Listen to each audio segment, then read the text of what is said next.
오늘은 유다의 탄원 중보, 유다의 탄원 중보이라는 제목으로 말씀을 참고합니다. 우리가 앞에서 이제 요셉과 형제들이 다 만났고, 또 요셉이 정말 보고 싶은 이제 막내 동생 베냐민도 거기에 왔기 때문에 마음에 너무 기뻐서 딴 방에 가서 울고 돌아와서 이제 마지막 시험을 이제 했다고 그랬습니다. 그것은 이제 베냐민에게 은잔을 넣어가지고 베냐민을 붙들어 두고 형제들의 태도를 봤는데, 이제 오늘 그 문제가 해결이 됩니다. 그리고 이제 45장에서 요셉은 형들에게 자신을 밝히고 이제 아버지를 모시고 와서 여기서 살자, 이렇게 이제 아름다운 스토리로 마감이 되는데, 이제 오늘이 피크예요. 오늘이 피크예요. 그럼 뭐냐? 지금 마지막 시험을 해보고 있는데 그 형제 중에 넷째 유다가 역할을 너무 멋지게 했어요. 그건 뭐냐? 자신이 대표로 이제 그 아버지가 정말 보내고 싶어 하지 않는 그 베냐민에 대한 염려, 그거를 이제 해결을 해서 결국 요셉도 이제 모든 형제들도 이제 다 화합이 되게 했는데, 이것이 탄원 중보라는 거예요. 말하자면 유다 자신도 이 문제 앞에서 이제 정말 마지막 탄원을 하는 건데, 그 역할은 중보의 역할이었다, 그 말이에요. 그래서 이것은 그냥 뭐 유다가 의리가 있어서 하는 정도가 아니고 이것이 아주 중요한 메시아의 예표, 중보 예표예요. 메시아가 이렇게 중보를 하셔서 모든 인류가 다 하나님 앞에 구원받게 된 그 예표를 우리가 보게 됩니다. 그래서 유다 지파로 이제 메시아가 오게 되는 거고, 그 유다 지파는 이제 바로 이 고백을 통해서 앞으로 나서서 12지파의 제일 앞장 서서 이제 출애굽과 가나안 정복이 이루어지는 거예요. 그러니까 성경은 그 억지로 하나님이 스토리를 만드는 게 아니고 이루어져 가는 그 방향을 따라서 하나님이 섭리하시고, 또 그것이 아름답게 열매를 맺게 이렇게 도와주시고 있다는 거예요. 일방적으로 유다를 그냥 앞에 세운 게 아닙니다. 유다의 마음에서 그런 생각이 우러나고 그렇게 자기가 희생하려고 하니까 하나님이 이처럼 그런 모든 그의 행위와 마음을 받아들이고 섭리해서 그것이 열매를 맺도록, 그리고 거기서 바로 그 복음의 핵심을 이룰 수 있는 그런 중요한 모티브로 삼아주셨다는 거예요. 이미 이제 아브라함은 이 내용을 들었습니다. 창세기 15장에 13절부터 16절까지 하나님이 아브라함에게 네 자손이 애굽에서 400년 후에 나올 거다, 그게 4대만이라고 그랬어요. 그러니까 지금 우리는 한 세대를 30년으로 일반적으로 보지만 성경에서 그 시대의 세대는 100년이에요. 정말로 그 4대 만에 올라옵니다. 그렇기 때문에 이것을 이제 구체적으로 시작되는 이 스타트가 바로 유다의 그런 중보를 통해서 민족이 애굽에서 시작돼 가지고 400년 4대 만에 다시 가나안으로 오는 이 멋진 출발을 하도록 유다가 탄원 중보가 돼서 이렇게 되는 거예요. 자, 첫째 14절부터 16절까지 유다가 보여준 형제애를 여기서 보고 있어요. 이제 범죄자로서 베냐민이 지목됐잖아요. 그의 그 속에다가, 그의 소유 속에다가 은잔을 일부러 집어넣어서 볼모로 잡으려고 그렇게 시험을 했는데, 유다가 다른 형제들은 아무 말 안 하는데 지금 여기 14절부터 34절까지 다 유다가 말을 하고 있어요. 세 가지 말을 하고 있다고요, 유다가. 그것을 이제 요셉이 듣고 감동하고 드디어 자기를 밝히는 거예요.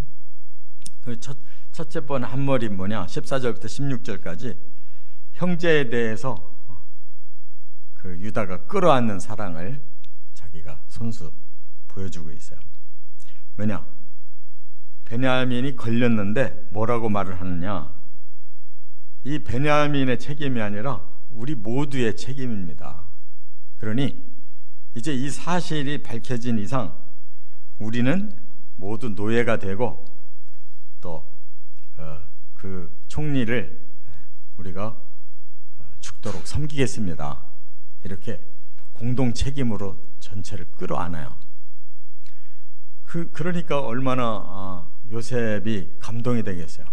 자기의 그 막내 친동생, 같은 배에서 난 그 베냐민이 그렇게 보고 싶었고, 이제 그를 이제 죄인으로 만들어서 그 형제들을 떠보고 있는 건데, 그걸 첫째, 둘째, 셋째가 아니라 넷째 아들 유다가 탁 나서서 우리 모두의 죄고 우리 모두의 책임입니다. 우리 모두는 그 요셉이 말한 대로 베냐민만 남고 형제들 가라고 했어도 저희들 그렇게 못합니다. 우리가 다 죄인이기 때문에 당신의 노예가 되겠습니다 라고 말을 했단 말이에요. 이게 진짜 사랑이잖아요. 살아도 같이 살고 죽어도 같이 죽겠습니다. 여기에 요셉이 감동을 받는 거고, 유다가 영적 장자권을 가질 만한 그런 마음을 품은 거란 말이에요. 이와 같이 유다는 그때부터 돋보이는 거예요. 그래서 유다의 생애가 점점 변화가 왔다는 걸 알 수가 있어요. 전에 어땠어요? 요셉을 미워해서 형제들이 처음에는 다 죽이자고 그랬는데 르우벤이 일단 구덩이에다 던져놓고 이제 살아나면 자기가 끄집어내려고 이렇게 선한 마음 가졌잖아요. 근데 구체적인 제안은 유다가 죽이면 뭐하냐, 살려서 우리 종으로 팔자 그랬었잖아요. 그래서 종으로 팔자고 했던 자가 유다인데 지금은 뭐라 그래요? 우리 모두 종이 되겠습니다 그러잖아요. 그만큼 이제 책임감이 더 커졌고 형제를 다 품는 그런 이 선민의 리더가 될 수 있는 그런 마음을 지금 가지게 됐다 그 말이에요.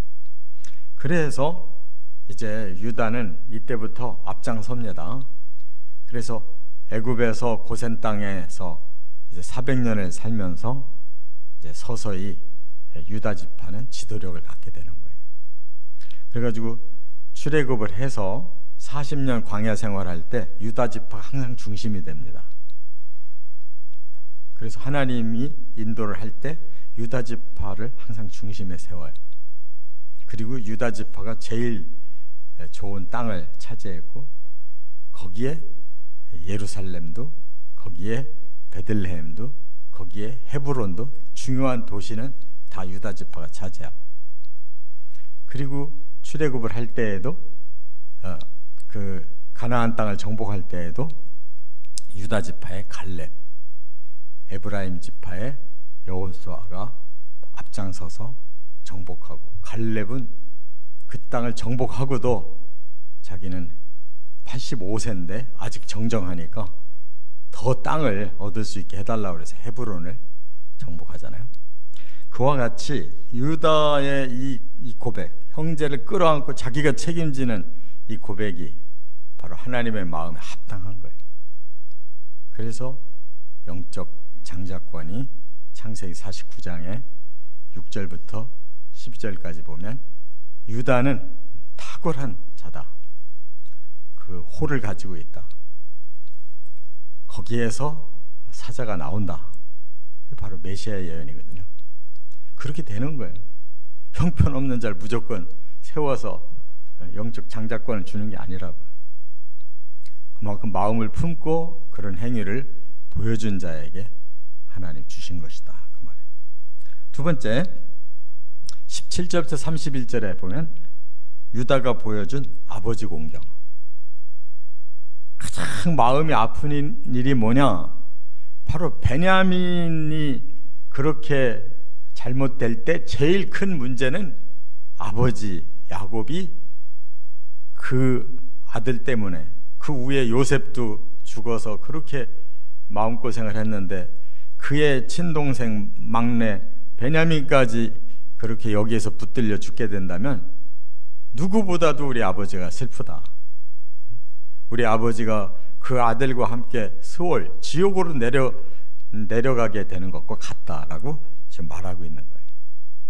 그러니까 다른 건 몰라도 그 아버지에게 그런 슬픔을 다시 드리지 않겠다. 그게 유다의 책임감이잖아요. 자기가 동생을 애굽의 종으로 팔아먹자고 제안해서 결국 그 인생을 그렇게 꺾어놨는데 이제는 그 아버지의 슬픔을, 그동안 아버지가 스올과 같은 삶을 살았다는 것을 알고 이제는 아버지에게 다시는 그런 일을 끼치지 않겠다는 그런 아버지 공경을 여기서 볼 수 있어요. 그게 바로 메시아의 마음이란 말이에요. 메시아는 인류가 이렇게 죄짓고 타락하고 영원히 멸망하게 된 그 창조주 아버지의 마음을 아는 거예요. 어떻게 하면 이 내가 창조한 이 인류를 어떻게 하면 구원해 줄 수 있을까라는 그 가슴 아픔을 가지고 계실 때 메시아가 그 아버지의 계획, 아버지의 생각을 100% 받아들여서 자신이 희생해서 인류를 구원할 수 있게 됐단 말이에요. 그게 유대의 지금 심정이에요. 아버지를 향한 그 마음을 순종하고 그렇게 자기를 희생해서라도 아버지를 구원하고 형제들을 구원하기를 원하는 그 마음이 바로 메시아의 마음이란 말이에요. 이처럼 유다는 메시아의 계보에 그 직접 수장이 될 만큼 그렇게 지금 마음이 준비가 된 사람이라. 끝으로 세 번째, 그래서 이제 나온 말이 세 번째 32절부터 34절에 유다가 보여준 희생정신, 희생의 애가 여기서 나오죠.